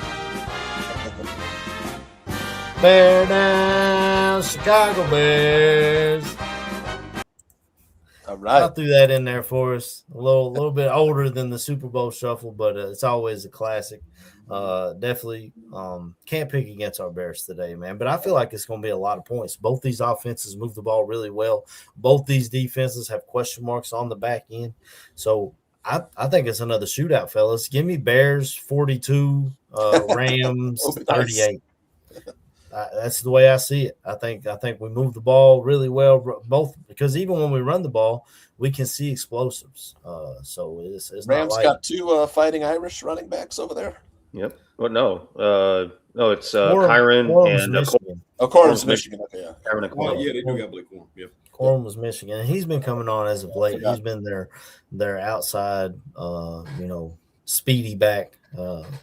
Whereas Kyron Williams is so good. Man. He does everything. He does everything both, good. Both those guys are good. Yeah, definitely. We got two good ones though too. Absolutely. But I can't pick against the Bears. My MVP, I kind of want to say the weather, man. I know the guy was talking about why we talking about the weather. I mean, it's negative 10 degrees. You come from 80 degrees to negative 10 degrees. You tell me you don't feel the difference. I don't want to be out there in that and then get hit in that. So, you guys see somebody clip that one scene from Cool Runnings when they're getting out and they get out the airport into the freezing cold of Chicago. all them Jamaican boys stay inside and Coach Candy is just I don't want to be LA Rams getting off the walking out into Soldier Field. No, it's 20 here in Des Moines. It's wind chills. It's feels like 6 degrees though, and it's been cold in LA this year. Don't worry, it's cold, man. It's not been negative 10, bro. I saw your all's weatherman saying 50 degrees ain't cold, bro. The chance of snow throughout the entire game. They're looking at the updated forecast right now. Chance of snow throughout the entire game. It goes from there's about a 50% chance of snow just after kickoff through basically the entire first half. I was at the NFC Championship game. It was 89, January of 89. We played Max Fire. We played the 49ers. It was the coldest day ever, man.